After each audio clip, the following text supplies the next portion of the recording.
5분 함께 자리해 주셨습니다. 착석해서 자세한 이야기 나눠보겠습니다. 자리해 주시죠. 정말 오늘 많은 취재진분들이 자리해 주셨습니다. 그만큼 대장 김창수에 대해서 이토록 많은 관심을 갖고 계시구나 저도 놀랐는데요. 우리 조진욱 씨부터 인사 말씀 부탁드리겠습니다. 네, 이런 시간 이렇게 귀한 걸음 해주신 여러분 정말 감사드리고 드디어 대장 김창수 이제 개봉을 앞두고 제작 발표를 하게 됐습니다. 세상에 선보이는 만큼 많이 떨리고요. 많이 준비한 것 같습니다. 기대해 주시고 좋은 글 많이 부탁드리겠습니다. 감사합니다.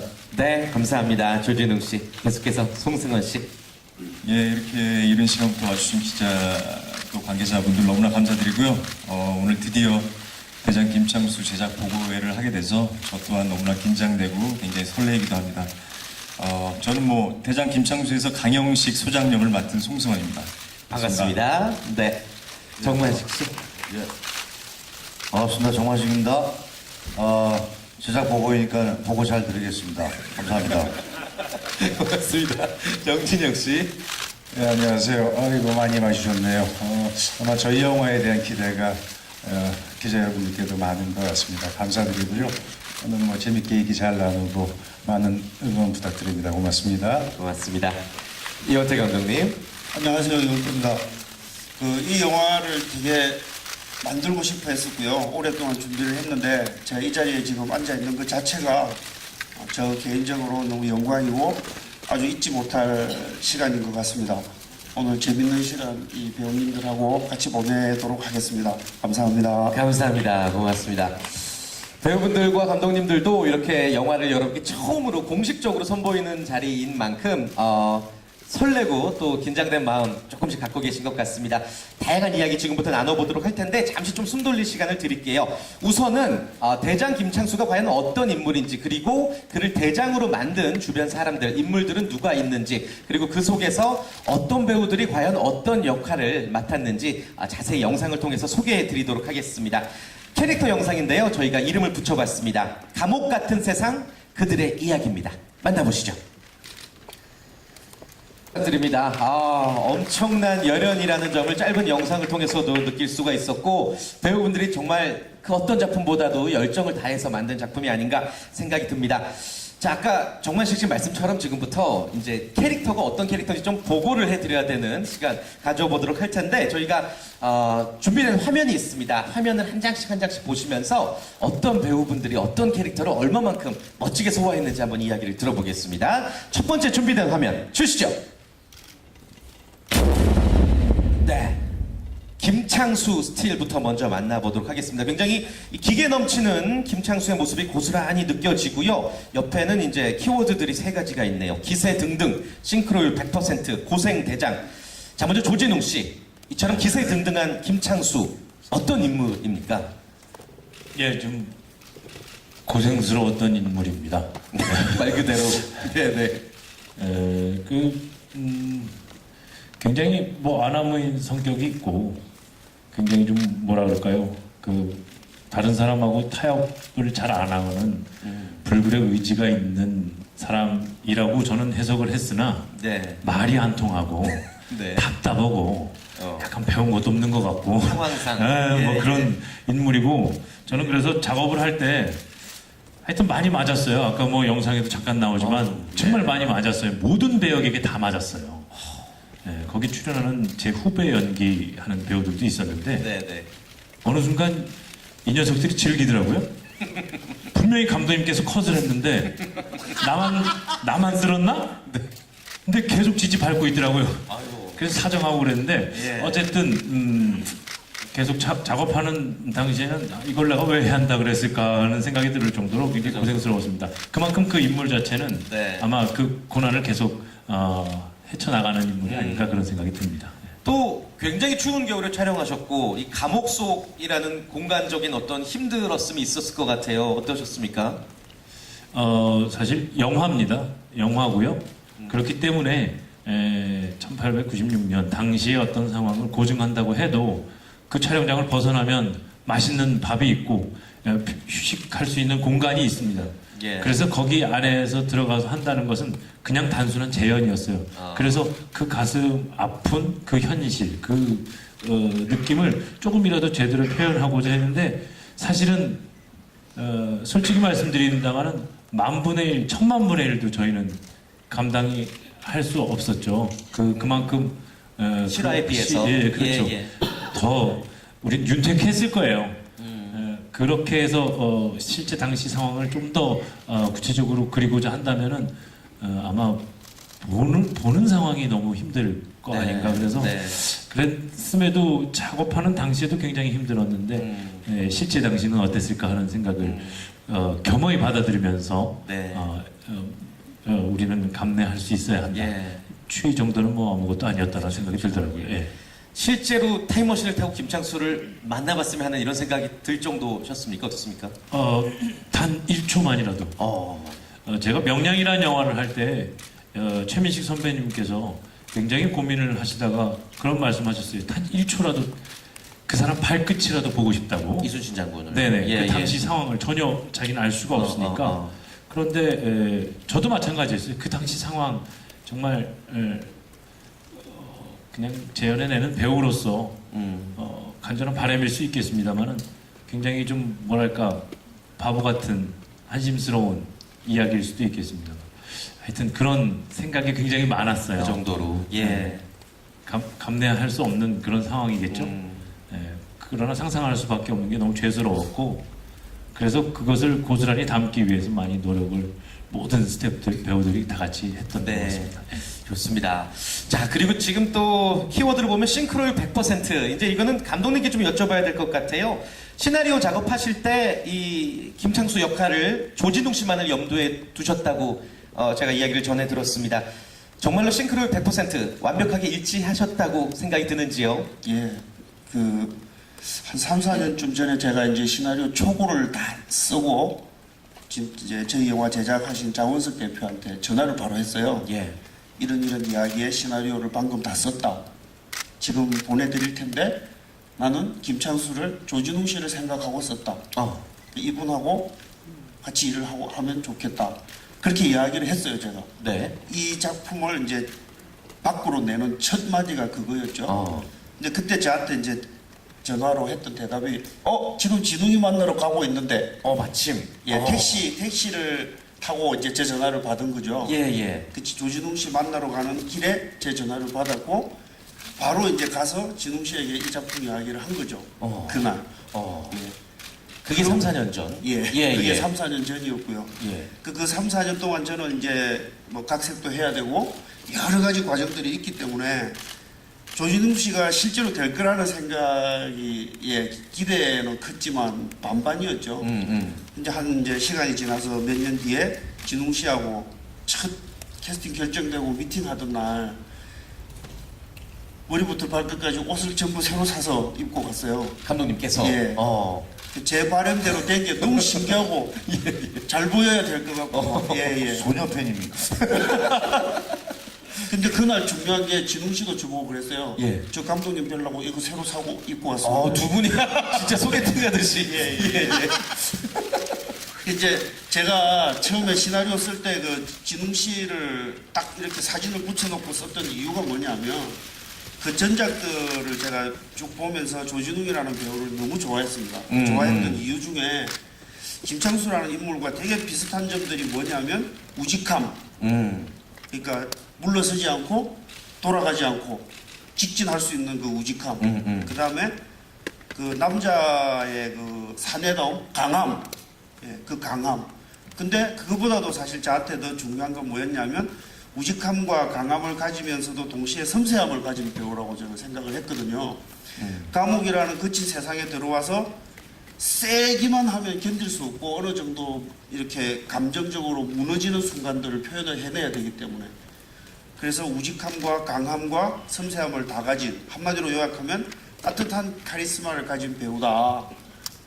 그 다음에 제가 생각했던 그 실존 인물의 그 외모와도 사실 너무 비슷한 느낌이 있고요. 그래서 제가 이제 진웅 씨하고 하게 되고 고생을 진짜 많이 시켰죠.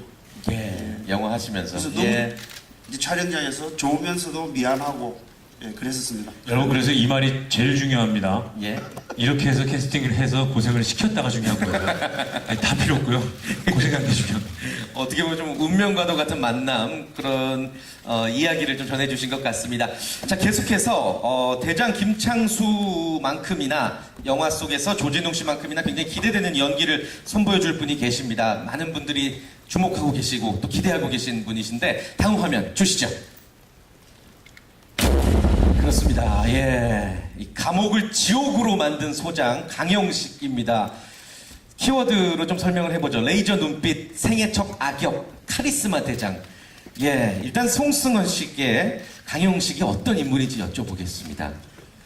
우선은 이제 청년 김창수가 인천 감옥소로 이제 오게 됐을 때 그 네. 감옥소의 이제 소장입니다.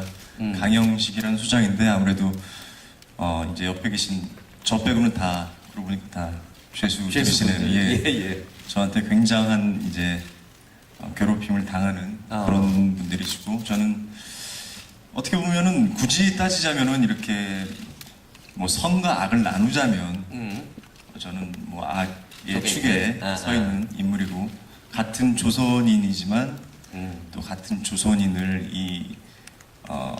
그때 당시에 조선 말의 그 시대적인 상황에서 이 나라에는 더 이상 희망이 없다는 확신이 있고 믿음이 있고 하기 때문에 조선인들을 이용해서 자기의 이익도 챙기고 제가 봐도 사실 좀 나쁜 놈이죠. 나쁜 놈. 네, 그렇군요. 예. 지금 또 화제가 되고 있는 게 송승헌 씨의 데뷔 후 첫 악역 연기입니다. 그쵸. 어떠셨습니까? 어떤 부분을 좀 각오하시고 임하셨나요? 이 작품을 이제 결정을 하고 감독님과 만나서 어떤 준비를 했냐고 물으신다면은 어떻게 하면 잘 때릴 수 있을까? 중요하죠. 예, 모든 배우들을 제가 찍어야 되니까. 좀 때렸어야 됐기 때문에 그래서 감독님께 처음 했던 질문이 이런 씬에서 이거를 리얼하게 감독님 어떻게 하죠? 이렇게 감독님이 한마디였어요. 네. 때려야죠. 리얼로. 예. 근데 사실 촬영하면서 그렇게 하기가 쉽진 않거든요. 다 큰 성인들이 실제로 터치를 한다는 게. 그래서 그런 것들이 그날 이제 그런 촬영을 앞두고선 굉장히 좀 긴장을 많이 했었어요. 예. 예, 영화를 보시면은 그걸 확인하실 수 기대가 있을 됩니다. 겁니다. 송승헌 씨께서는 굉장히 부담감을 가지고 어떻게 보면은 또 잘 살려내기 위해서 고생하셨다고 말씀하셨지만 맞는 입장에서 또 얘기가 다를 수 있거든요. 조진웅 씨, 송승헌 씨의 저런 레이저 눈빛 카리스마 현장에서 어떠셨습니까? 잘 때려주셨어요. 네, 잘 때리시더라고요. 힘도 좋아요. 예, 예. 네. 근데 저 같은 입장에서는 아까부터 들어오기 전에도 잠깐 얘기를 했는데 이 승헌 씨하고 둘이 이렇게 서서 뭐 이렇게 대사를 할 거 아닙니까? 그러면 앵글을 이렇게 잡고 계세요. 카메라 감독님, 예. 촬영 감독님께서. 그럼 제가 물어봐요. 설마 우리 둘을 한 프레임 안에 넣는다는 얘기는 아니지? 왜냐면 저는 아까 보셨지만 제수복에 지금 보시면은 스틸 컷도 굉장히 옷이 멋있네요. 무슨 악역이 이렇게 멋있어? 그 의상팀한테 개인적으로 얘기를 해. 야, 넌 날 싫어하냐? 옷이 뭐 코트 저 시대에 저런 옷이 어딨어? 근데 원래 저런 의복이 있었대요. 핏이 딱 맞아. 근데 핏감이 진짜 와. 패션의 완성은 여기라고 들어오니까 뭐 답이 없더라고요. 그래서 사실은 이 정면으로 쳐다보고 이렇게 대사를 하고 할 때 저는 개인적으로 굉장히 기분이 좋았어요. 그래서 근데 때릴 땐 너무 아팠지만 그걸로 많이 보상을 받았어요. 그리고 잘 때려줬고 굉장히 좀 열정적으로. 근데 이 잘생긴 얼굴에서 그 눈빛이 변할 때는 좀 무서울 정도로. 너도 광고는 다 했구나. 그런 생각이 광고는 살짝 다 들면서. 예. 제대로 이번에 진짜 악역으로 변신을 하신 거네요. 예. 눈빛이 예, 예. 강한 것도 강한 건데 예. 사람을 대충 볼 때가 있어요.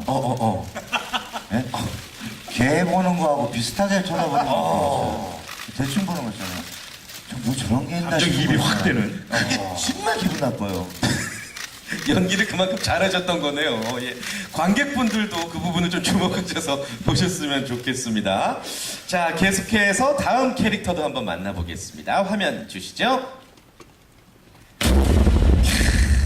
이 어떤 상남자의 매력을 물씬 풍기는 우리 정만식 씨 모습인데 불꽃 카리스마가 느껴집니다. 아니나 다를까 키워드도 주먹 왕, 뭐 사투리 짱, 열정 대장 이런 모습인데 실세 중에 실세죠. 이제 마상구 직접 캐릭터를 소개해 주실까요? 예, 마상구는 그 인천 감호소에 있는 그 제일 잘 치는 대장이고요. 남들이 그 죽인지 뭔지 이상한 걸 먹거든요. 맞잖아요. 저만 산채 비빔밥을 먹고 있었을 정도로 또 다른 권력자, 이 권력 말고 그 안에서 또 다른 권력자죠. 그런 사람이었는데 이제 김창수를 만나서 또 어떤 큰 변화를 또 맞이하게 되고 그런 인물이군요. 그렇군요. 지금 보시면은 사투리 짱이라고 키워드가 있는데 이제 이게 정만식 씨가 마상구 역할을 조금 더 입체적으로 만들기 위해서 설정하신 거라고 감독님과 상의하에. 예, 처음에는 그냥 설말이었나요? 예, 그랬는데 사투리를 넣어보면 어떻게 했냐 그래서 어차피 그 당시가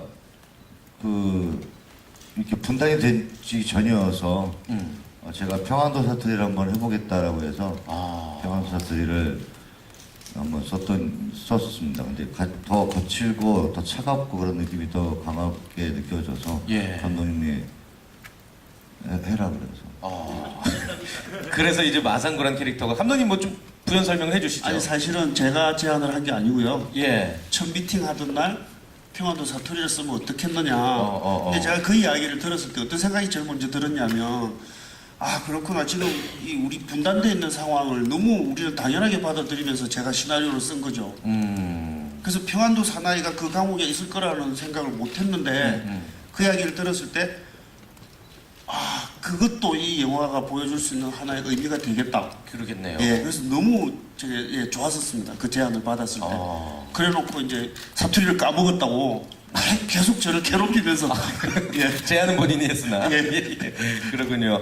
어찌됐건 정만식 씨의 열정이 이 마상구라는 멋진 캐릭터를 또 만들어낸 게 아닌가 생각이 듭니다. 그래서 열정대장이라고 또 키워드가 나와 있네요. 자, 다음 스틸 또 한번 보도록 하겠습니다. 고진사 스틸 주시죠. 네, 그야말로 모두의 스승 같은 존재 고진사입니다. 역시나 정신적 지주, 절제미, 이번엔 눈빛 대장이라고 또 나와 있는데 정신적 지주라는 이야기에 왠지 벌써 납득이 되는 그런 기분이에요. 정진영 씨께서 직접 고진사 캐릭터 소개 부탁드립니다. 예, 저는 영화 중에서 그 동학운동의 동학농민혁명의 아마 중간 지도자쯤 될 거예요. 뭐 접주 출신으로 생각하고 연기를 했습니다. 저 역시 사형을 이미 언도받은 사형수이고 감옥 안에서 김창수를 만나가지고 그에겐 아직은 뭔가 이만큼 부족한 그 무언가를 채워주기 위해서 이런저런 마음을 쓰는 그런 인물이에요. 그야말로 정신적 지주라는 말이 어울리는 캐릭터네요. 지금 보시면 절제임이라는 키워드가 있는데요. 이제 역시나 제가 들은 바에 의하면 감독님에게 정진영 씨가 직접 대사를 조금 줄이자라는 요청을 하셨다고 들었습니다. 어떤 이유가 있을까요? 감독님이 먼저 말씀해 주실까요? 아니 사실은 대사란 것이 필요가 없을 때가 있거든요. 더군다나 제가 맡았던 역할은 이렇게 막 정신적 지주라고 하지만 막 일일이 설교하는 사람도 아니고 그 자칫 설교를 하다 보면 지루하고 교과서 같은 이야기가 될 것 같고 그래서 이거는 말보다 다른 느낌 같은 걸로 전달하면 어떨까 해서 근데 애초에 이제 제 역이 이렇게 많이 나온 역은 아니에요. 네. 워낙 대사가 많진 않았어요. 근데 뭐 다른 식으로 좀 전달하고 싶다라고 의견을 좀 드렸죠. 네. 그 방법 중에 하나가 이제 눈빛이 될 수도 있었던 거고, 예. 감독님 하시려던 말씀 부탁드릴게요. 예. 지금 이제 질문해 주실 때 대사를 좀 줄이셨다 이렇게 말씀하셨는데 사실은 촬영 첫날부터 끝날 때까지 줄였습니다. 계속, 예. 매번 촬영할 때마다 네. 이제 대본을 들고 오셔서 이 감독 이건 빼는 게 어때? 이 대사는 안 하는 게 더 나을 것 같아. 그 말씀을 진짜 자주 하셨어요. 그래서 근데 이 고진사라는 인물은 그 시대의 아픔을 간직한 지식인이고 실패한 혁명가이기 때문에 그 시대에 대해서 정말 할 말이 많은 인물이거든요. 그러다 보니까 시나리오를 쓸 때 대사가 되게 많았고 각색을 하는 과정에서 제가 막 정말 줄이느라고 고생을 했는데 그걸 또 줄이자고 하셔가지고 처음에 제가 좀 놀랬죠. 많이 줄인 건데. 그래서 이제 의논을 되게 많이 했어요, 선배님하고. 이게 왜 하기 싫으신 거예요? 하기 싫은 게 아니라 이거보다는 눈빛으로만 해도 될 것 같다. 뭐 이런. 그래서 제가 정진영 선배님하고 그 대사 그 수정 의논을 하는 과정에서 정말 많이 배운 게 말을 많이 하는 것보다 적게 하는 게 더 힘들고 그것보다 더 힘든 건 짧은 말 안에 많은 걸 담아내는 게 가장 힘들다.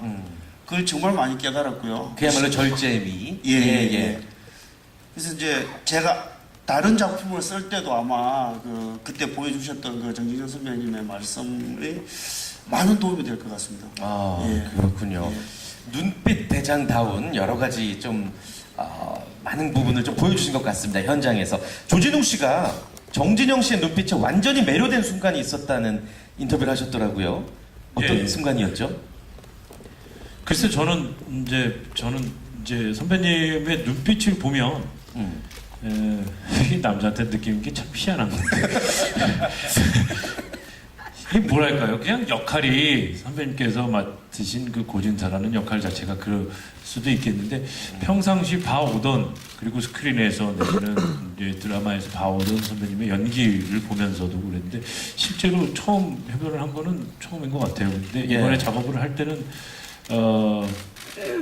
왜 대사를 줄이셨는지에 대한 그 느낌. 물론 말로 설명하실 수도 있지만 실제로 저에게 배우 조진웅이라는 사람에게 내지는 배역 김창수라는 그 아이에게 이렇게 가슴으로 눈으로 이렇게 얘기를 해주시는 것 같다라는 생각이 들었어요. 그래서 사실은 다 연기 작업들을 하시는 선배님들이십니다만은 이렇게 작업을 하면서 그런 교감을 갖는 게 쉽지는 않아요. 네. 특히나 이렇게 쇼트마다 이렇게 분할이 돼 있는 특히 영화 작업. 그런데 그 짧은 순간에 교감을 하는 건 쉽지 않으나 그때 제가 참 많은 것을 얻었다. 그래서 제가 이렇게 보고 있는 모습의 이 가슴을 그대로 드러내면 관객분들도 같이 교감하실 수도 있지 네. 않을까라는 생각이 들어서 그리고 또 배우로서 느끼는 거는 나도 저런 눈빛을 가지고 싶다. 그래서 제가 참 행복한 사람이라는 건 좋은 선배님들이 참 많다는 거죠. 네. 감사합니다. 네. 멋진 답변이셨던 것 같습니다. 예. 그나저나 참 이렇게 내로라 하는 배우들을 감독님이 어떻게 모으셨는지 궁금한데 앞서서 이제 김창수의 캐스팅 스토리는 들려주셨고요. 우리 감독님 송승헌 씨를 악역으로 캐스팅하신 어떤 특별한 이유가 있을까요? 궁금합니다. 사실은 연출하는 사람이라면 누구나 좀 그런 욕심이 있을 것 같은데요. 전혀 아닌 이미지를 가진 사람을 다른 자리에 앉혀놓는 그것 자체가 사실은 연출이잖아요. 그렇죠. 예. 그게 제일 큰 도전이었고 연출이고 관객의 입장에서도 전혀 못 봤던 모습을 보는 거니까 또 다른 또 재미인 동시에 또 배우가 줄 수 있는 선물이라고 저는 생각을 했습니다. 근데 아까 진웅 씨가 잠깐 이제 말씀하셨지만 저도 사실 놀랐어요. 승훈 씨가 악역을 어떻게 할까에 대한 걱정이 좀 있었거든요. 네네. 예. 그리고 이렇게 얼굴을 마주보고 있으면 너무 장난스럽고 그냥 소년 같죠. 눈도 맑고 되게 저 눈에서 그 강영식이 안 나오면 어떡하지에 대한 걱정이 사실 있었는데 그 촬영 첫날 깜짝 놀래가지고요. 저도 제대로 악역.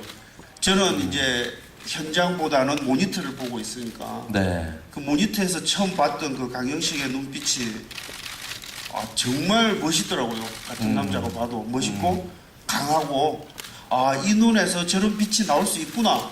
예, 그런 생각을 했고요. 약간 조금 그래서- 불공평한 거예요. 왜요? 잘생겼는데 그런 것까지. 그래서 제가 영절한 말이에요. 사석에서 성은 씨한테 성은아 너는 앞으로 악역만 해라. 그 정도로. 예, 그렇게 하겠습니다. 아, 감사합니다. 예. 감독님이 극찬을 해주신 거예요. 예. 정만식 씨를 또 캐스팅하신 이유, 또 정진영 씨를 캐스팅하신 이유도 짧게 한 말씀 해주실까요, 감독님? 아 근데 지금 캐스팅을 하셨다고 말씀하시는데 저는 기본적으로 이 캐스팅의 룰이라는 거는 감독이 배우분들에게 제안을 할 뿐이고 캐스팅을 하는 게 아니라고 저는 생각을 하고요. 네. 마지막 결정은 어찌됐든 배우분들이 작품을 결정을 하시는 거잖아요. 그 감독이 배우를 캐스팅하는 게 아니고 제안하신 이유라고 여쭤볼까요? 예, 감독은 네. 제안을 하고 배우는 결국 마지막 선택은 배우가 해서 들어오는 거다. 예. 이제 저는 그렇게 기본적으로 일단 생각을 하고요. 네. 제가 조금 이제 촬영하면서 현장에서 좀 너무 벅찼던 게 뭐냐면 시나리오를 쓸 때 각 인물마다 이렇게 가상의 배우들을 붙여놓고 이렇게 쓰잖아요.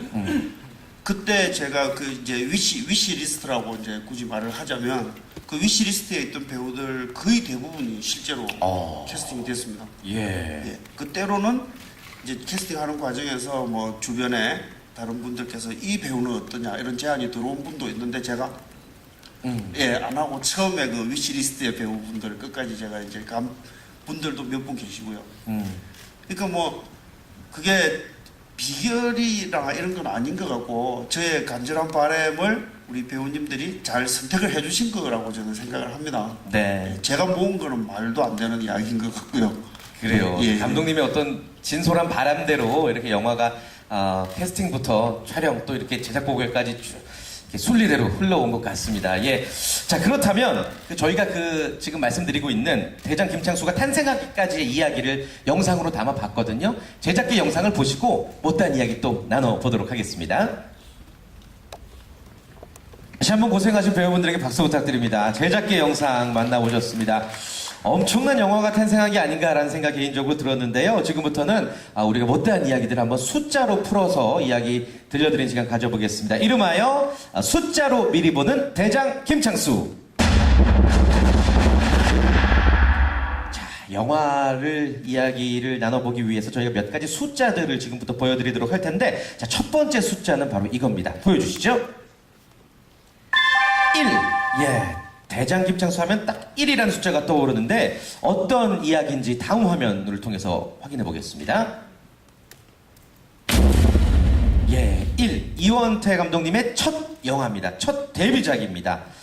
자, 우리 감독님 첫 영화입니다. 엄청난 공부를 하시고 또 직접 답사를 오랜 시간 하셨다고 들었습니다. 첫 작품을 위해서 어떤 준비를 하셨는지 얘기해 줄 수 있을까요?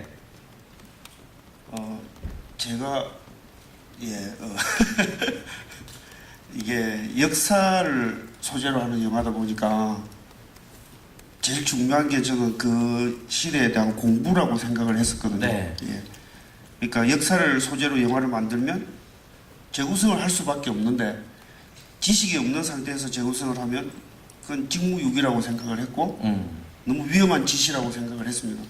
근데 재구성을 해도 기본 지식이 있고 그 시대의 감성과 시대 정신을 다 이렇게 아는 상태에서 재구성을 하면 재구성의 이유가 생기고 명분이 생기는 거죠.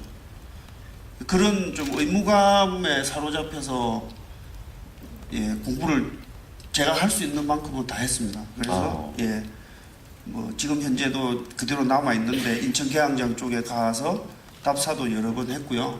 실제 그 인천 감옥이 있던 자리에 올라가서 인천 앞바다를 이렇게 내려다보면서 막 몇 시간 이렇게 사로잡혀 있기도 하고 그 다음에 감옥이나 수용소 관련돼 있는 위대한 책들이 정말 많더라고요. 예.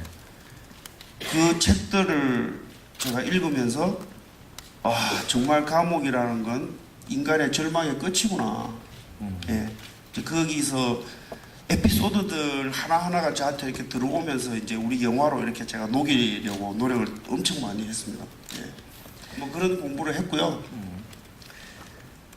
이게 이제 1위니까 그 말씀을 잠깐 드리면 제가 이제 제 대표작이 지금까지는 그 신비한 TV 서프라이즈라고 그걸 제가 2002년에 제가 만들었거든요. 네. 그 15년이 됐죠. 그 15년이 지났는데 아직도 그 프로그램이 안 없어지고 하고 있으니까 계속 저를 따라다니는 거예요. 예. 근데 그 15년 기간 중에 10년을 제가 영화를 했습니다, 사실은. 예. 근데 아직도 이제 서프라이즈 감독이라고 이제 이렇게 예, 소개가 많이 되기도 하고. 근데 이제 저는 영화 일을 이렇게 한 10년 가까이 이렇게 꾸준히 해왔습니다. 투자사에서도 일도 하고, 뭐 기획, 제작, 뭐 이렇게 소설도 좀 쓰고, 원작도 쓰고, 막 이렇게 해왔는데, 그 시간 동안 제가 정말 버리지 않고, 버릴 수 없었고, 끝까지 쥐고 있었던 게 감독이었거든요. 근데 감독을 하려면 글을 써야 되니까, 막 글을 많이 썼죠. 막 실패를 많이 했고요, 그 사이에. 이제 그러다 보고 이제 그 과정이 지나서 이게 첫 작품이 된 거죠. 그 제 이름으로 이렇게 저렇게 영화 작품들이 몇 개 있기는 한데 저는 정말 명실공히 대장 김창수가 저의 첫 영화라고 생각을 네. 하고요. 예, 그만큼 소중하고 이 인연도 소중하고 네. 처음 인연들이니까 저한테. 그러니까요. 예. 그렇습니다. 어떻게 보면 또 축하의 인사를 드려야 될 것 같기도 하고요. 감사합니다. 네. 자, 다음 숫자 바로 만나보도록 하겠습니다. 다음 숫자는요. 4인데요. 지금 4분의 배우분들이라서 4일까요? 다음 화면 보시죠. 네. 프리프로덕션 기간만 무려 4개월이 걸린 세트이기 때문에 저희가 4를 꼽아봤습니다. 인천 감옥소를 완벽하게 이제 4개월 동안 탄생을 시켰던 건데, 자, 감독님, 어떤 부분에 가장 중점을 두고 세트를 작업하셨나요? 우리 영화의 시대적 배경이 조선 말이죠. 구한말. 그러니까 그 구한말은 다시 이야기하면 개항기거든요. 그 개항기라는 거는 봉건 시대와 근대, 서양과 동양, 문명과 문명, 국가와 국가, 모든 것들이 이렇게 부딪히는 시기이고 공간입니다. 그래서 제가 전체적으로 이제 영화 전체의 기본 컨셉을 콘트라스트라고 저는 생각을 했고요. 네. 그리고 촬영 감독, 미술 감독, 조명 감독뿐만 아니라 모든 스태프들에게 이 이야기를 다 했습니다. 그래서 이제 이 제일 중요한 세트를 지을 때도 서양과 동양이 좀 대비됐으면 좋겠다. 빛과 어둠이 이렇게 충돌하면 좋겠다. 사람도 간수와 죄수가 달라 보여야 된다. 그리고 실제로 저 복식을 보면 간수들이 입은 옷들은 다 서양식이죠. 아까 그 소장님. 네. 예. 죄수들은 뭐 죄수복도 없죠. 다 자기가 입고 들어온 옷들 그대로 입고 다니기도 하고 또 죄수복을 입은 사람도 있고 막 이렇게 엉망진창이던 시기거든요. 그래서 이제 그런 충돌의 미학이 제일 중요하다고 생각을 했고요. 그 감옥 처음에 디자인할 때는 그 시대의 질감이라는 게 있잖아요. 네. 예를 들어서 여기서는 흙, 나무, 무쇠, 불 이런 것들은 그대로 살리고 그 다음에 그 시대에 가지고 있던 감옥의 구조도 살리고 그러나 규모는 우리가 바꿀 수밖에 없죠. 그 시대에는 가난하던 시기이기 때문에 감옥을 잘 지을 수가 없는 시기이기 때문에 너무 그러니까 원래대로 고정대로 그대로 재현을 해버리면 촬영을 하기가 힘들어서 이제 공간은 좀 넓히고 이제 그렇게 했고 그 다음에 그 시기적으로 아까 말씀드린 대로 이게 막 동서양이 막 부딪히는 시기니까 이제 서양적 구조도 제가 좀 끌고 들어와 가지고 예를 들어서 우리 이청 막루 같은 경우에는 좀 서양 구조물 같은 느낌이 있고요. 그 다음에 시구문이 또 우리가 되게 상징적으로 많이 나오는데 그 영화에 이제 그건 우리 영화 시기에서 10년 뒤에 지어진 서대문 형무소에 시구문이 있습니다. 네. 그걸 또 컨셉을 제가 이제 이렇게 좀 끌고 들어와서 설계에 집어넣고 땅속 벌방 같은 경우에도 이제 감옥 공부를 많이 하다 보니까 중세 유럽에 그런 감옥이 있었더라고요. 그래서 이제 그것도 생각을 해서 좀 끌고 들어오고 그러니까 고정을 바탕으로 하되 영화적 상상이 가능하고 우리 배우들이 마음대로 뛰어놀 수 있게 뛰어놀다고 해서 죄송합니다. 감옥을 배우들이 마음껏 연기할 수 있게 그렇게 해야 되는 게 제일 중요하다고 생각했습니다. 네, 좋습니다. 실화를 영화화했기 때문에 정말 감독님이 많은 노력을 기울이셨구나 답변을 통해서 느꼈습니다. 다음 숫자로 바로 또 넘어가 볼게요. 다음 숫자는요. 화면 주세요. 9입니다. 9. 혹시 떠오르는 키워드가 있으신가요? 9 하면은 자, 다음 화면을 통해서 확인해 보겠습니다. 예. 바로 인천 감옥소 9호실입니다. 김창수와 고진사가 만나는 것도 바로 이 9호실이고 김창수에겐 굉장히 특별한 공간이죠. 자, 조진웅 씨, 저 인천 감옥소 9호실에서 아주 많은 일들이 벌어질 텐데 김창수와 고진사 외에도 정말 많은 인물들을 만날 수 있죠, 9호실에서. 그렇죠. 예. 네. 뭐 아마 뭐 우리 인간의 군상들이 조금 모여져 있는 소수 형태를 띠고 있지 않나 싶을 정도로 네. 연령층도 다양하고 그렇게 여러 사람의 캐릭터가 모여 있다라는 것은 그 군상들을 보여주는 거죠. 아 아무나 들어왔구나, 아무나 잡혀왔구나. 정말 중요하고 소중한 것이 무엇인지 모른 채 그냥 끌려왔구나 하는 단편적으로 보여줄 수 있는 아주 소주 같은 공간인 것 같아요. 예. 그렇군요. 고생도 많이 하셨고 좀 현장에서 저 세트 속에서 좀 기억 남는 에피소드 없어요? 정진영 씨는 굉장히 포근함을 느낄 정도로 저 세트에서 정이 들었다는 이야기를 하신 적도 있으셨어요. 되려 따뜻했어요. 되려. 밖이 추우니까 저기가 뭐라고 저희가 그래도 낫더라고요. 예. 네. 그래도 그런 적 있었잖아요. 선배님 저희 작업할 예. 때. 야, 이거 지낼만한데? 뭐 이러면서.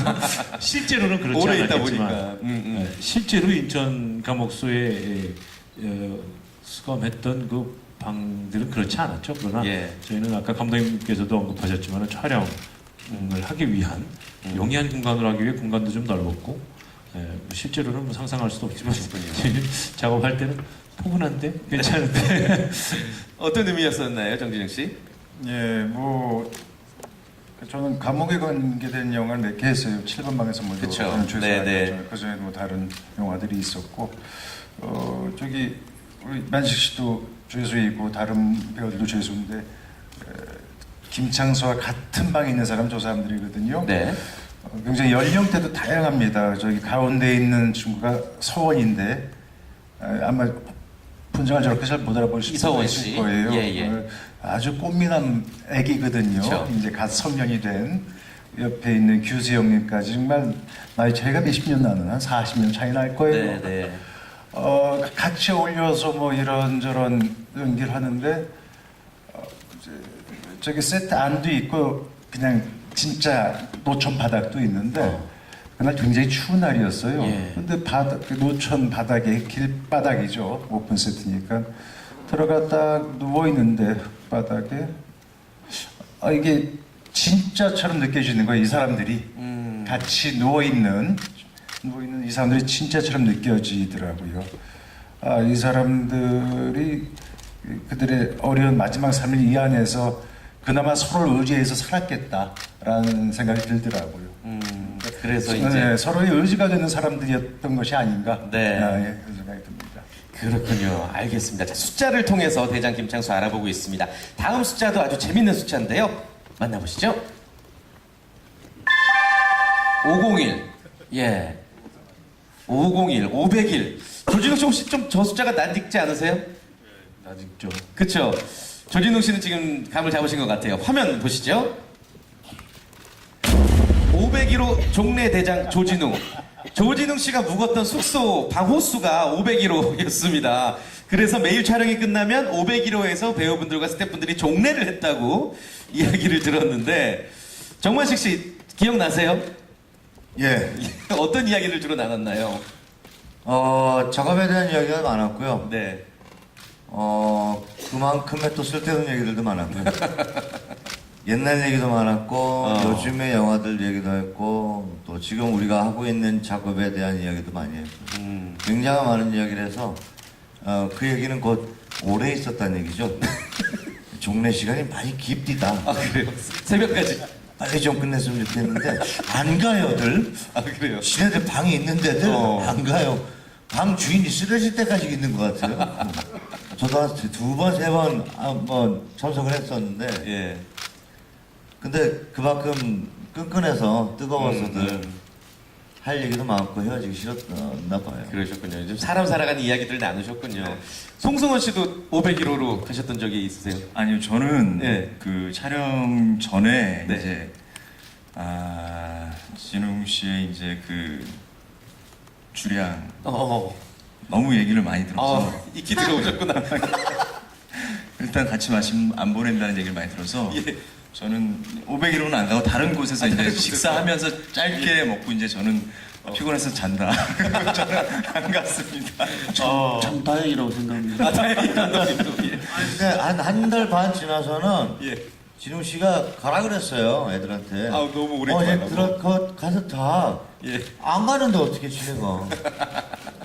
근데 그 말은 이제 반어적으로 생각했는지 어쨌든 예. 모르겠는데 그 친구들 참 안 갔어요. 근데 저는 501호가 이제 저희 숙소인데 네.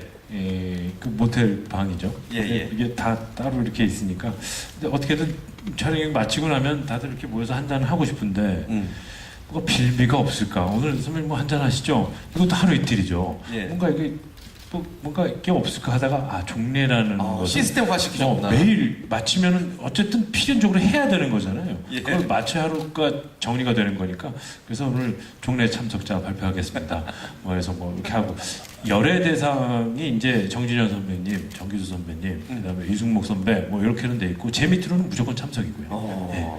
그다음에 승원 씨 같은 경우는 이제 서울도 왔다 갔다 해야 되고 해서 오히려 그 501호 종례에 참여를 안 했다고 하지만 그 밖에 자리가 대외적인 종례 자리였어요. 예. 그래서 그때는 다 참석을 한 걸로. 예. 네, 그래서 아마 그런 관행을 만드는 거죠. 그래서 그 안에서 나온 뭐 그리고 감독님 방이 윗방이었어요. 그래서 뭐 술을 한잔 하다가 종례를 하다가 예. 종례를 하다가 뭐 이런저런 좋은 아이템이 나오면 감독님 바로 소환을 해서 어떻습니까? 예, 바로 얘기해서 나온 에피소드들이 많아요. 그래요. 아주 끈끈할 수밖에 없었던 그 비하인드 스토리를 말씀해 주신 것 같아요. 예. 저도 한 말씀만 더 얹으면 네. 그때 우리 촬영하던 시기가 우리나라 전국에 촛불 집회가 다 하고 있을 때거든요. 아, 그 당시였나요? 예. 어. 그 시기였어요. 딱 그 시기. 그러니까 이제 우리는 촬영장에 있으니까 거의 참석을 못하는, 뭐 하고 싶은데 못하는 분들도 계시고, 그래서 종례를 할 때 그 이야기를 거의 빠짐없이 했던 것 같아요. 이제 우리는 여기서 촬영을 하고 있지만 누군가는 뭐 소도 키우고 밥도 하고 해야 되니까. 그러나 많은 사람들이 이렇게 우리나라를 걱정해서 저렇게 모여 있는 그 이야기를 많이 했던 게 영화 찍는데도 사실 도움을 참 많이 받았습니다. 네. 아주 좀 소중했던 시간이 아니었나. TV를 이제 계속 켜놓고들 네, 맞아요. 함께하는 마음으로 네. 그러셨군요. 알겠습니다. 자, 마지막 숫자를 한번 살펴볼게요. 마지막 숫자는요, 이겁니다. 625, 625. 어마어마한 숫자죠. 배우분들 다들 아실 겁니다. 화면을 볼게요. 그렇죠. 예, 대장 김창수 영화 625일간의 뜨거운 감동 실화입니다. 네. 자, 625일간의 굉장히 뜨거웠던 어떤 역사에 있었던 실제 모습을 이제 영화화시킨 작품이 바로 이 대장 김창수인데, 자, 625일을 우리가 표현해내기 위해서 우리 관객분들이 조금 알아주셨으면 하는 바람, 우리 정진영 씨께 좀 대표로 여쭤봐도 좋을까요? 저 안의 이야기를 우리는 어떤 점을 좀 집중해서 봐야 하는가? 예. 뭐 근데 전 항상 작품할 때마다 관객분들한테 이렇게 봐주십사 하는 말을 드리기가 좀 어렵더라고요. 사실은 관객 여러분들은 무한히 마음대로 보실 권리가 있으시니까요. 네. 근데 뭐 저 영화는 말씀드린 대로 실화를 바탕으로 만든 영화입니다. 실화라는 것이 주는 무게가 요즘 세상에 더더욱 커진 것 같아요. 특히 촛불혁명 이후에 요즘 우리 국민들 또 관객분들이 어떤 역사적 실화에 대한 무게를 몸소 느끼신 것 같고, 그래서 다큐멘터리도 관객분들을 많이 만나게 되고 그런 현실인 것 같습니다. 이 영화를 만들 당시에 이 이야기는 굉장히 정직한 이야기예요. 어떤 속임수나 뒤통수나 그런 것이 있지 않는, 그래서 오히려 더 맑은 마음으로 관객분들에게 다가가려고 했고, 관객분들이 아주 순수한 마음으로 이 영화를 봐주시기를 저희들은 항상 찍으면서 바랬습니다. 기본적으로 여러분들이 재밌게 보셔야 하는 영화여야 하고요. 그렇게 되도록 해서 열심히 노력했으니까 아직 뭐 다음에 이제 기자 시사, 언론 배구 시사 하시면 여러분도 보시겠지만 관심 있게 봐주시기 네. 부탁드립니다. 아, 더더욱 기대가 되고요. 예, 배우분들이 얼마나 열정적으로 임하셨는지를 아니까 반드시 보고 싶다 이런 생각 여러분들도 느끼셨을 것 같습니다. 자, 지금부터는요, 우리 기자님들의 질문 받아보도록 하겠습니다. 영화에 관해서 굉장히 심도 있는 이야기를 오늘 나눠봤는데 이 외에도 또 배우분들에 관한 궁금증이나 영화에 관련해서 좀 못다한 궁금증 있으시면 손을 들어주시면 저희가 마이크를 전달해 드리겠습니다. 자, 기자 간담회. 네. 자, 뒤쪽에 우리 기자님 마이크 전달해 주실까요? 고맙습니다. 네, 질문 받도록 하겠습니다. 네. 천지일보 지승현 기자입니다. 이원태 감독님께 질문 드리고 싶은데요. 이 대장 김창수가 백범 김구 선생님의 일생을 다룬 영화잖아요. 근데 제목을 대장 김창수로 하신 이유가 따로 있으신지, 그리고 보통 김구 선생님 하면 대한민국 임시정부 주석배를 더 익숙하게 생각을 하는데 1896년에 이때의 삶을 다루신 이유가 있는지 궁금합니다. 사실 이 부분 관련해서 우리 감독님이 또 우리 기자님들에게 간곡히 또 부탁드리고 싶은 사항이 있다고 이야기를 전해 들었습니다. 직접 말씀해 주실까요? 뭐 이유가 있습니다. 예, 분명한 이유를 가지고 제가 시나리오를 처음 쓰기 시작했고요. 우리가 보통 역사 속의 위인들을 떠올리면, 이야기를 하면 누구나 가지고 있는 스테레오타입이 있는 것 같아요. 지금 말씀하신 그대로 김구 선생님은 대한민국 임시정부의 주석, 안중근 의사님은 이토 히로부미를 처단하신 분, 윤봉길 의사님은 홍구공원 의거를 하신 분. 근데 이 전형적인 지식 때문에 우리가 모르고 잊고 있는 것들이 저는 많다는 생각을 제가 하게 됐습니다. 그러니까 우리가 기억하는 그 위인들의 빛나는 순간, 위대한 순간, 그것도 물론 너무너무 소중하지만 그분들이 그 빛나는 순간을 오기까지에 겪었던 그 고난의 시간, 암흑의 시간을 우리가 좀 알아야 되지 않나. 너무 우리는 그냥 전형적인, 그러니까 역사책에 이렇게 몇 줄 나오는 지식만 가지고 우리가 그분들을 이렇게 막 하고 있는 건 아닌가, 그런 생각을 사실 많이 했습니다. 지금도 많이 하고 있고요. 지금 사실 기자님께서 말씀하신 대로 김창수는 김구 선생님의 본명이죠. 원래 이름은 창암인데 동학교도가 되는 시점에 창수로 이름을 바꾸시는데, 그 김창수로 이름 바꾸고 나서 몇 년의 이야기가 맞고요. 제가 이 이야기를 해야 되겠다고 생각을 한 이유가 뭐 몇 가지 개인적인 이유도 있고 뭐 그렇게 한데, 어쨌든 알려지지 않은 이야기를 우리가 좀 아는 것도 큰 의미가 있을 것이다. 모든 위인들이 갑자기 위인이 된 게 아니다. 이런 과정이 있었다. 힘들고 죽음의 공포까지 갔던 이런 경험들이 있다. 그거 우리 알아야 된다. 그런 생각으로 제가 이제 이 시기를 영화의 그 시기로 잡았습니다. 예. 그래서 제가 이제 그러다 보니까 시나리오를 구성을 할 때, 이제 나중에 영화를 보시면 이제 다 아시겠지만 제일 첫 자막이 이 이야기는 실화를 재구성했습니다라고 제가 자막을 올리거든요. 그리고 영화가 끝날 때까지 계속 그냥 김창수입니다. 영화가 다 끝난 뒤에 마지막에 이분이 누구다라는 걸 자막을 제가 이제 넣거든요. 그 구성을 제가 했던 이유가 있습니다. 제가 그렇게 봐야 제가 의도한 대로 이 이야기가 김구 선생님 이야기였어? 아니면 김구 선생님에게 이런 이야기가 있었어? 그 좀 놀랍게 하는 게 저의 좀 의도였거든요. 그 놀라운 순간이 뭐냐면, 내가 모르고 있었구나. 이분에게 이런 힘든 시기가 있었던 걸 나는 모르고 있었고, 그래서 나는 이 영화를 봐서 알게 됐고, 그랬으면 좋겠다라고 제가 생각을 했습니다. 그래서 구성을 이렇게 했고요. 이제 그러다 보니까 사실 이 홍보를 함에 있어서 그게 약간 딜레마가 된 거죠. 김구 선생님 이야기라는 게 사실 요즘 뭐 네티즌들이 저절로 먼저 아시게 되는 경우도 있고, 근데 어쨌든 제 끝까지 제 바람은 뭐냐면, 제가 처음에 시나리오 쓸 때, 그냥 절망의 끝으로 들어간 한 청년이, 그리고 그 청년이 그 절망의 구덩이에서 희망을 건져 올리는 이야기로 봐줬으면 좋겠습니다. 저는 관객이.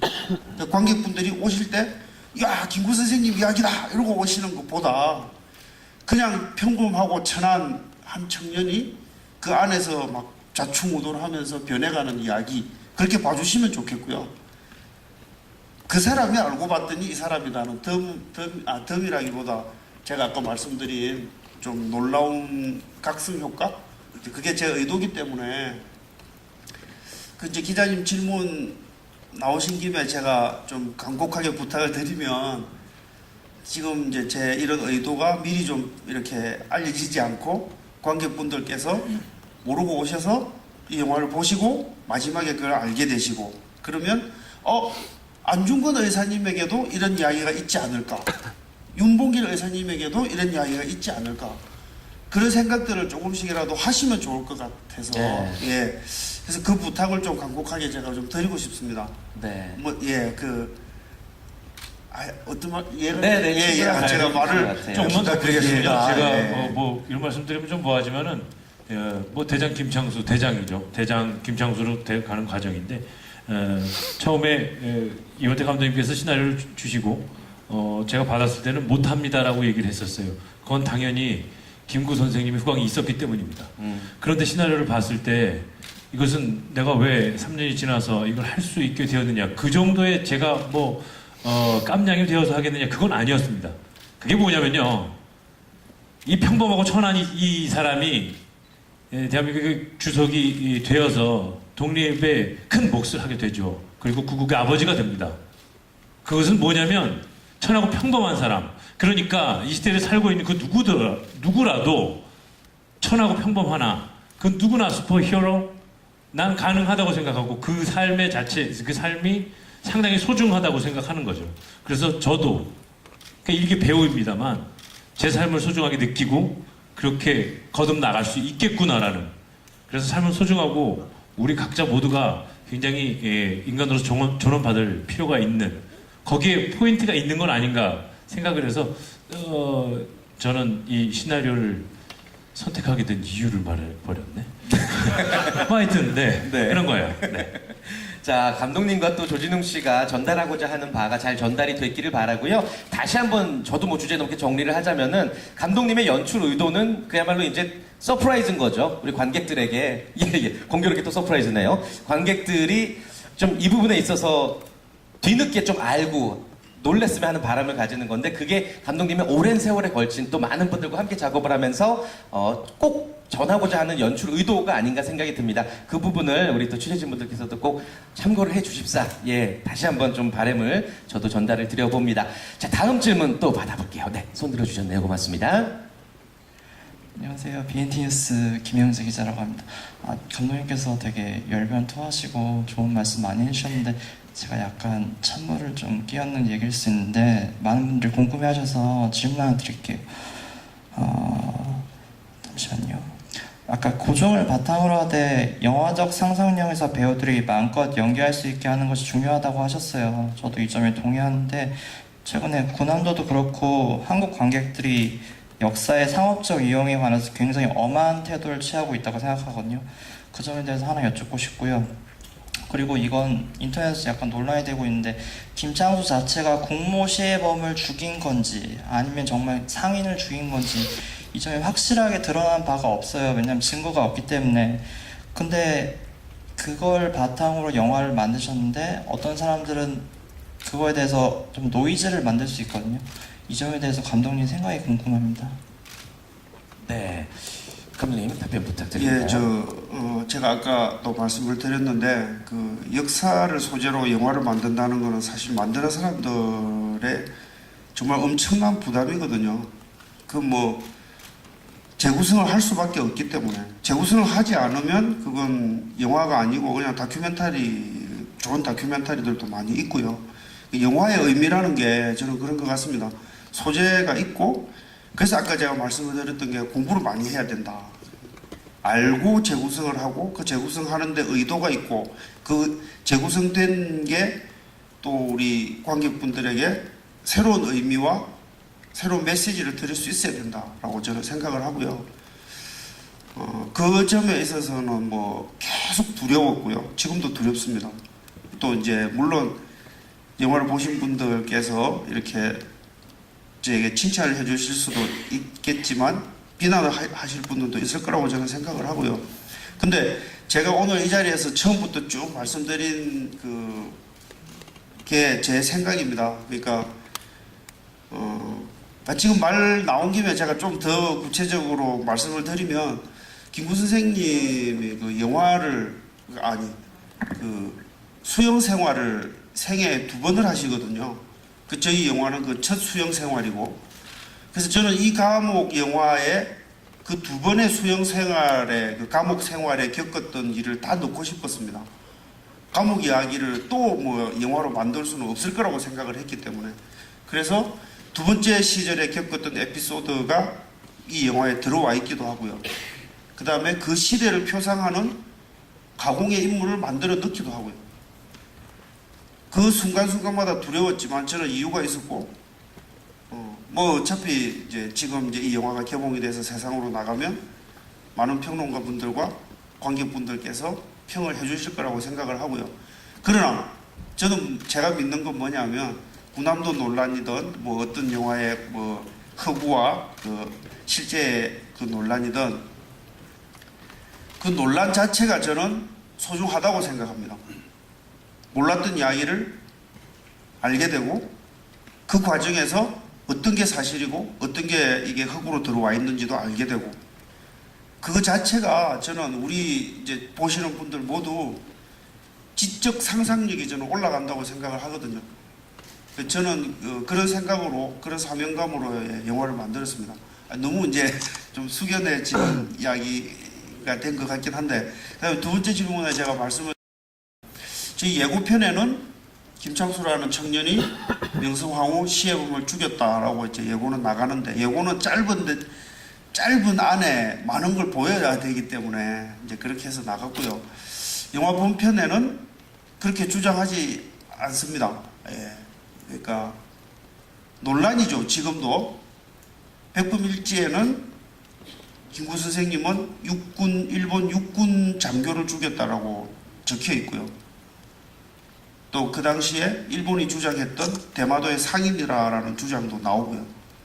그 논란이 그대로 있습니다. 지금 그 논란은 그 영화에도 그대로 있습니다. 그 사람이 명성황후를 죽인 살인자다라고 이야기하지 않습니다. 김창수는 주장을 하죠. 그러나 세상은 받아들이지 않고요. 영화 내용은 그렇습니다. 네. 확실한 답변이 되었으면 좋겠습니다. 영화를 보시고 나서 또 한 번 우리가 이야기를 나눌 수 있는 기회가 있었으면 좋겠네요. 자, 질문을 한 가지 정도 더 받아볼 수 있을 것 같은데요. 질문이 있으신가요? 네, 없으면 하나 정도 더 받아볼 수 있을 것 같습니다. 네, 고맙습니다. 네, 안녕하세요. 민중의 소리 이소희 기자고요. 저는 가벼운 질문을 하겠습니다. 여기 그 남자 배우분들하고 이제 아까 나온 스틸컷에 보면 젊은 2 남자 배우가 같이 연기를 하잖아요. 이서원, 각동현 배우 둘 다 요새 이제 꽤 많이 주목을 받는 젊은 배우들인데요. 이 배우들은 감독님 어떻게 캐스팅하셨는지 말씀해 주시고, 또 그 이제 청춘 배우들하고 같이 연기하면서 재밌으셨던 에피소드가 있으면 좀 얘기해 주시면 감사하겠습니다. 네, 이서원 씨와 곽동현 씨에 관한 질문이네요. 그것도 사실은 제가 그 위시리스트에 2 배우가 있었고요. 예. 그 이서원 배우 같은 경우에는 제가 드라마 제목이 생각이 안 나는데 그 전에 했던 드라마에서 되게 강렬한 느낌이 있어서 되게 같이 일을 하면 좋겠다 이 생각이 있었고, 곽동현 씨 같은 경우에도 뭐 마찬가지입니다. 근데 곽동현 씨 같은 경우에는 뭐 이미 연기가 뭐 거의 기성 배우만큼 이렇게 올라와 있는 배우라고 생각을 했고요. 서원 씨는 막 그 열의가 넘치는, 뭐 하나라도 배우고 싶어서 막 이렇게 이제 일을 같이 했었는데, 그 어떤 때는 현장에서 걔들 둘을 보면 조금 마음이 제가 좀 짠한 거죠. 너무 기라성 같은 선배님들 사이에 있으니까. 그러게요. 그 아까 특히 그 501호 종례할 때 우리 지금 씨가 그 종례 그 친구들을 이제 앉혀놓고, 얘들은 막내니까 일도 안 시켜요. 편하게 있어. 애들 표정이 하나도 안 편해. 편하게 앉아있고 꿇어 앉아있고. 바로 위에 형들이 움직이니까 바로 위에 형들이 치우고 뭘 다 하니까 걔네가 어떻게 편하게 앉아있어요? 거의 고문 수준인데요. 예, 그런 일들이 좋았대요. 한 번은 그 동현 씨가 다래끼가 살짝 났어요. 예. 그 빨리 이제 가라앉히고 이래야 되는데 선배님 제가 지금 몸이 좀 이래서 좀 쉬고 싶습니다. 말을 안 하는 거야 얘가. 그러니까 왜냐하면 정말 진심으로 얘들은 그 상황을 좋아하더라고요. 많은 선배님들 사이에 있는 거를. 그러겠네요. 예. 배우니까. 정말 좋아했거든요. 예. 그러니까 이제 이 다래끼 제가 이제 살짝 불러서 야 너 빨리 가라. 가서 눈 이거 더 부으면 큰일 나니까 가. 거기서도 막 그 이제 나가면서도 되게 미안해하고 아쉬워하고 막 그런 장면들이 있었고요. 그 다음에 저희 영화에 99.9% 남자 배우거든요. 예, 이 감옥이니까. 네네. 그 꽃미남 둘이 있으니까요. 예. 이 형들이 엄청 좋아했어요, 진짜로. 귀여워하셨구나. 예, 귀여워해주고, 뭐, 하나라도 더 챙겨주고, 먹여주고. 그 걔들은 이제 나중에 좀, 자꾸 걔들이라고 해서 제가 좀 죄송한데, 그 곽동현 씨랑 이서원 씨는 나중에 정말 자기들이 그 상황을 즐기더라고요. 아, 우리가 여기서 꽃돌이구나. 사랑받는구나. 꽃돌이. 예, 사랑받는다는 느낌을 저도 많이 받았고요. 예. 네, 좋습니다. 저희들한테 사랑받은 게 아니라 예. 스텝 누나들한테 전폭적인 사랑을 받는 바람에 예. 왠지 모르게 저희 이 같은 죄수임에도 불구하고 뭔가 죄수인데 또 뭔가 차별을 받는 느낌이 그게 되게 그래요. 호흡이 그게 달라지는 거예요. 많이 틀려요. 뭐 인사가 틀려요. 오셨어요. 창수 빨리 도현아 오셨어요. 호흡이 서원아. 네. 도현이 왔어. 내가 이렇게 보면서 분장실장을 보면서 야 어떻게 저럴 수가 있을까 사람이. 근데 굉장히 호흡도 달라지고 저희는 그냥 옆에 이렇게 찌그러져 있어. 조진웅 씨가 분장 맡다 좀 졸았어요. 예. 여기서 분장 맡고 여기서 머리 해야 되거든. 멱살 잡읍니다. 이리 오라고. 아유. 정말 죄수 돼야 되지. 정말 죄수 취급받았어요. 그래요, 예. 아, 좋습니다. 아무튼 떠오르는 신예들이 또 이렇게 베테랑 선배님들의 열정과 함께 빛을 발한 작품이 대장 김창수가 아닌가 생각이 듭니다. 질문은 여기까지 받도록 하겠고요. 오늘도 이제 뭐 네이버 V앱 스팟 라이브가 예정이 되어 있습니다. 못다한 이야기 나눠보도록 하겠고 개봉하는 그날까지 배우분들과 또 우리 기자님들 많은 이야기 서로 나눠주셨으면 좋겠습니다. 자, 이제 보내드려야 될 시간인데요. 조진웅 씨부터 이제 오늘 기사로 영화를 처음 접하는 관객분들도 계실 테고요. 마지막 인사 말씀 부탁드립니다. 예, 뭐 이제 뭐 김창수가 세상에 나왔습니다. 그래서 자기가 작업했던 열정만큼 또 좋은 계기로 영화를 계속 알리겠고요. 작업을 할 때 상당히 행복했고 즐거웠고 그러나 하나의 제 스스로의 질문이 있었습니다. 이걸 왜 할까? 왜 만들어서 왜 많은 사람들과 공유하려고 하는가? 라는 질문을 아직도 던지고 있습니다. 그러나 그것은 어떤 누가 되었든 간에 그 어떤 한 분이 보더라도 같이 공유할 수 있는 그 느낌표는 분명히 있는 것 같습니다. 그게 이 영화가 존재해야 되는 이유고요. 우리가 굳건히 두 발을 굳건히 딛고 이 땅에 서 있을 수 있는 이유인 것 같습니다. 그래서 그 기운을 제대로 한번 느껴보시기 바랍니다. 오늘 자리 감사합니다. 고맙습니다. 박수 부탁드립니다. 송승헌 씨도 마지막 말씀이요. 예, 제가 물론 이 대장 김창수에서 강영식이라는 굉장히 죄수들을 괴롭히고 또 반대편에 서 있는 인물이지만 그 이전에 이 작품을 선택한 가장 큰 이유는 이 작품이 가지고 있는 진정성 또 현실을 토대로 해서 만든 작품들이 때로는 굉장히 큰 울림을 줄 때가 있더라고요. 그런 것처럼 이 작품을 하면서 저도 처음에 못 느꼈지만 이 작품이 이제 곧 개봉을 앞두고 있으면서 이런 분들이 있었기에 또 지금 이렇게 행복하게 살아가는 현대 우리들이 있구나라는 것도 많이 느낄 수 있는 것 같고요. 그만큼 영화를 보시고 나면은 기존의 다른 영화는 뭔가 다른 울림을 받으실 수 있을 거라고 저는 믿습니다. 예, 기대해 주십시오. 고맙습니다. 박수 부탁드립니다. 송승헌 씨 고맙습니다. 정만식 씨. 계속 드리는 말씀이지만은 저희 영화는 한 청년이 영웅이 되는 이야기가 아닙니다. 한 청년의 살고자 하는 이유와 목적과 의지가 생겨나는 그 시기를 만들어낸 이야기입니다. 120년 전에요. 그리고 그 청년이 그런 많은 것들이 생기는 과정 속에는 또 다른 인물들이 있었습니다.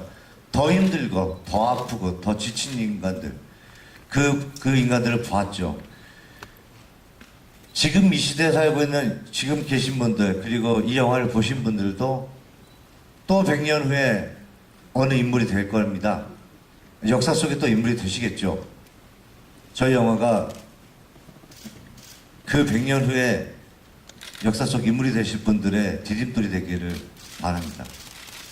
좋은 말씀 감사합니다. 고맙습니다. 정진영 씨. 저희들은 뭐 항상 우리 삶 속에서 누군가에게 말을 걸고 또 상대방의 말을 듣곤 하죠. 영화라는 것도 하나의 말 걸기인 것 같습니다. 더군다나 이렇게 2시간 동안 꼼꼼한 방 안에 제 발로 오셔가지고 저희들의 말을 들어주실 관객분들을 저희 기대하고 기다리면서 영화를 만들었죠.